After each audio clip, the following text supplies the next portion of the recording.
Paalala sa seniors, huwag na huwag gagawin ang 10 bagay na ito. Pagdating sa edad na 60 pataas, hindi na pwedeng isantabi ang bawat galaw, bawat pagkain, at bawat desisyon na may kinalaman sa katawan. Ang mga bagay na dati mong ginagawa nung kabataan mo na tila walang epekto, ngayon ay pwedeng maging ugat ng malubhang komplikasyon. May mga gawain na kapag ipinagpapatuloy pa rin kahit senior ka na, mas mabilis kang tatamaan ng sakit, mas lalala ang kondisyon, o kaya ay mas mapapaaga ang pagkakaroon ng mga seryosong problema sa kalusugan. Isa sa mga pinakaunang gawain na dapat tigilan ay ang palagiang pagpupuyat. Maraming matatanda ang nahihirapang magtulog at pinipiling manood ng TV, mag-cellphone o magpuyat habang naglilibang.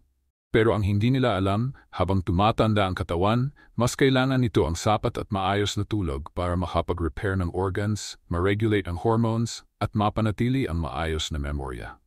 Kapag kulang sa tulog ang isang senior, mas bumababa ang resistensya, mas humihina ang mental alertness, at tumataas ang syansa ng pagkakaroon ng high blood, diabetes o stroke. Hindi sapat ang simpleng tulog sa hapon. Kailangan ng tuloy-tuloy at maayos na tulog sa gabi para makabawi ang katawan. Pangalawang bagay na dapat itigil ay ang biglaang pagbangon o madali ang paggalaw. Napakaraming aksidente ng mga matatanda ang nagsisimula sa ganitong simpleng gawain. Yung pagtayo agad mula sa kama nang hindi muna umupo o paglakad agad mula sa upuan nang hindi muna pinapahinga ang tuhod at katawan. Sa edad na ito, mas prone na ang katawan sa pagkahilo, pagbaba ng blood pressure o imbalance. Isang maling galaw lang pwedeng matumba, mabalian at maospital. Kaya bago bumangon dahan-dahan, umupo muna, huminga ng malalim at saka lang dahan-dahan tumayo. Hindi rin ligtas para sa isang senior ang patuloy na pagkain na matatamis at mga inuming may asukal. Ang simpleng baso ng soft drinks o powdered juice ay may napakataas na sugar content na agad sumisira sa blood vessels at nagpapahirap sa pancreas. Maraming matatanda ang diabetic o pre-diabetic na at kapag hindi na control ang sugar intake, lalala ang kondisyon, tataas ang creatinine at posibleng mauwi sa dialysis o stroke. Hindi porket masarap ay okay lang. Sa ganitong edad, ang bawat kutsarita ng asukal ay may epekto sa kalusugan. Ang paninigarilyo ay isa pang bisyong dapat tuluyan ng alisin. Kung iniisip mo na matagal mo na itong ginagawa kaya hindi na makakasama, nagkakamali ka. Ang epekto ng paninigarilyo ay cumulative. Ibig sabihin, habang tumatagal, mas lumalala ang pinsalang dulot nito sa baga, puso at kidney. Mas matagal mong ginagawa, mas mahina ang resistensya ng katawan mo sa pag-repair. Ang mga seniors na naninigarilyo ay mas mataas ang risk ng COPD, emphysema at cancer. Hindi ito maliit na bagay. Kung gusto mo pang mabuhay ng maayos sa natitirang taon mo, kailangan itong tigilan ngayon na. Isa pang hindi halatang nakakasama ay ang palagiang pag-upo o hindi paggalaw.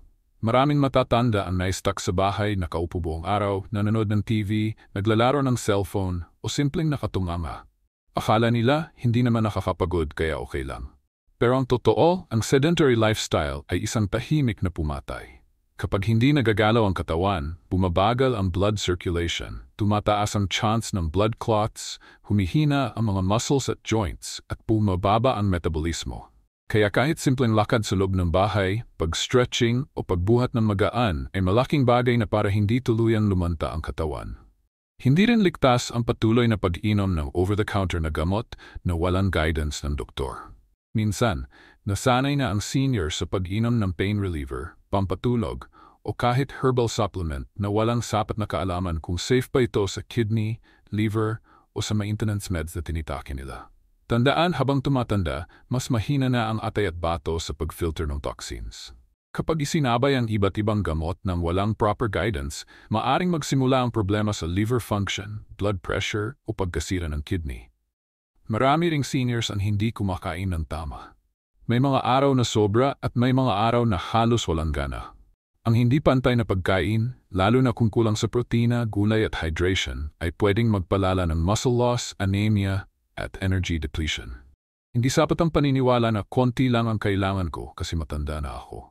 Kailangan ng katawan mo ng sapat na sustansya para makaiwas sa panghihina, pagkahilo, o pagka-confused. Ang wastong pagkain ay hindi lang para sa mga bata o may trabaho, mas kailangan ito ng seniors. May mga gawain din na mukhang mababaw pero may malalim na epekto, tulad ng pagpapaliban ng pag-check-up. Maraming seniors ang takot magpa-laboratory o sadyang tinatamad lang pumunta sa doktor. Pero sa edad na ito, hindi na pwedeng iasa ang kalagayan ng katawan sa pakiramdam lang. Minsan, tahimik na umaakyat ang creatinine, cholesterol o blood sugar. Kapag huli na, dun pa lang kikilos. Ang regular na pagpa-check-up ay isang investment sa sarili, isang paraan para maagapan ang kahit anong sakit bago pa ito lumala. Isa rin sa mga gawain na akala ng marami ay okay lang ay ang madalas na pagdadabog, paggalit o pagdadala ng stress. O kahit senior na, may stress pa rin. At mas delikado ito kapag hindi natutunan kung paano i-handle. Ang stress ay tahimik na nakakasira ng puso, utak at immune system. Kapag laging may galit, inis o sama ng loob, tumataas ang blood pressure, bumababa ang kalidad ng tulog at mas madaling tamaan ng sakit. Ang simpleng paghinga ng malalim, paglalakad o pagdarasal ay pwedeng makatulong para maibsan ito. Sa mga gawain na ito, walang halatang masama sa unang tingin. Pero kapag pinagpatuloy sa edad na 60 pataas, pwedeng ito ang maging dahilan ng unti-unting paghinang katawan, pagkawala ng sigla o biglaang pagkakasakit. Ang katawan ay parang makina. Kapag inabuso, mas madaling masira. Pero kapag inalagaan at ginamitan ng tamang disiplina, pwede pa ring tumagal, gumaling at mag-enjoy sa mga taon ng pagiging senior.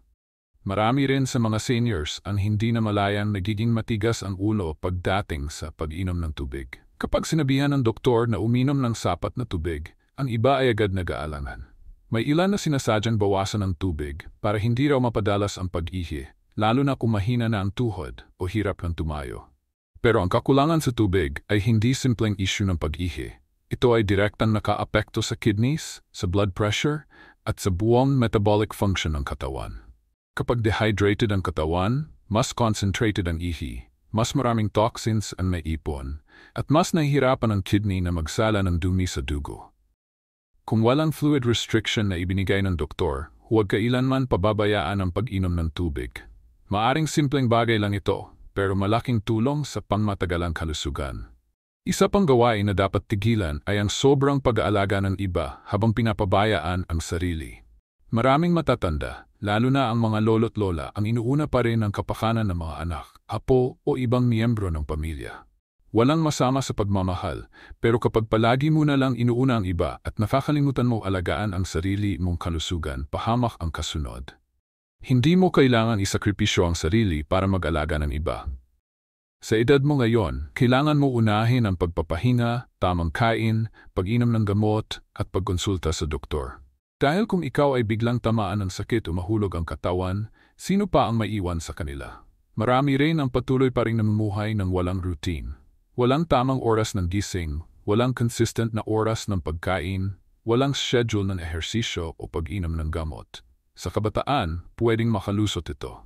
Pero sa senior years, ang katawan ay mas nangangailangan ng rhythm. Kapag hindi regular ang galaw ng katawan, hindi rin regular ang blood pressure, blood sugar, digestion at mental clarity. Kaya mahalaga ang simpleng routine araw-araw, gumising sa tamang oras, maglakad kahit saglit, kumain sa oras, at matulog ng maaga. Ang katawan ay mas nagiging stable kapag may sinusunod na pattern. May mga seniors ding sobrang nahumaling sa paggamit ng gadgets, lalo na ang cellphone. Sa una, katuwaan lang, pampalipas oras, panonood ng videos, pakikipag-chat. Pero kapag lumagpas ito sa ilang oras kada araw, masama na ang epekto. Bukod sa napupuyat, nagkakaroon din ng eye strain, neck pain, at minsan, emotional stress dahil sa nababasang balita o online arguments. Mas mainam kung may limitasyon sa paggamit. Maglaan lang ng specific time sa pag-check ng cellphone, tapos ibalik sa mas productive at calming na gawain, tulad ng pagbabasa, paglalakad o pagtatanim. Ang huling gawain na dapat itigil ay ang paniniwalang, matanda na ako, wala na akong magagawa. Maraming seniors ang sumusuko na sa kalusugan, sa pangarap, o sa pag-aalaga sa sarili dahil iniisip nilang huli na ang lahat. Pero ang totoo, maraming bagay ang pwede mo pambaguhin kahit anong edad. Ang lifestyle, ang mindset at ang routine ay laging pwedeng i-adjust. Kung ngayon ka lang nagdesisyong magbawas ng asukal, ayusin ang tulog at kumain ng tama, hindi pa huli ang lahat. Ang katawan ay marunong mag-recover kapag binigyan mo ito ng tamang suporta. Hindi mo kailangang maging perpekto. Hindi mo kailangang sundin lahat agad-agad. Pero kung sisimulan mong tanggalin kahit isa o dalawa sa 10 gawain ito, malaki na ang maitutulong nito sa katawan mo. Bawat pagbabago, gaano man kaliit, ay may epekto. Bawat araw na pinipili mong alagaan ang sarili mo ay isang hakbang palayo sa sakit at isang hakbang papunta sa mas magaan at mas masayang buhay bilang senior. Sa totoo lang, hindi ang edad ang nagpapahirap sa buhay, kundi ang mga nakasanayang gawain na hindi na akma sa kalagayan ng katawan. Kaya dapat bukas tayo sa pagbabago, matuto tayong makinig sa katawan natin. At huwag matakot tumigil sa mga gawain na dati ay bahagi na ng ating routine, pero ngayon ay delikado na pala. Ang pagiging senior ay hindi pagtatapos kundi panibagong yugto. Panahon ito ng pagre-reflect, pag-aalaga sa sarili at pagbabahagi ng wisdom sa mga mas bata.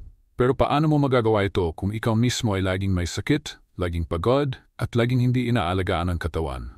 Kaya ito ang paalala, huwag mo nang ituloy ang mga gawaing dati mong nakasanayan kung alam mong may epekto na ito sa kalusugan mo. Hindi mo kailangan ng grand gesture, kahit simple pero consistent na disiplina ay sapat para mapanatili ang lakas, sigla at kinhawa sa pagtanda. Magsimula sa isa. Tigilan ang puyat, bawasan ang soft drinks, gumising ng maaga, maglakad kahit ilang minuto. Kumain sa oras, uminom ng sapat na tubig, iwasan ang galit, sumunod sa payo ng doktor, at higit sa lahat, magtiwala na may saysay pa ang bawat araw na maayos mong ginugugol bilang senior. Ang mga gawain na minsan ay normal lang para sa iba, ay pwedeng maging mapanganib sa mga seniors. At kung may babaguhin ka sa sarili mo simula ngayon, gawin mo ito hindi lang para sa sarili mo kundi para sa mga mahal mo sa buhay. Dahil mas kailangan ka nila kapag malusog ka. Kung nagustuhan mo ang video na to at may natutunan ka, don't forget to like and share para mas marami pa tayong matulungan. Subscribe ka na rin sa aming channel at i-click ang notification bell para lagi kang updated sa mga natural health tips araw-araw. Thanks for watching and we'll see you in the next video.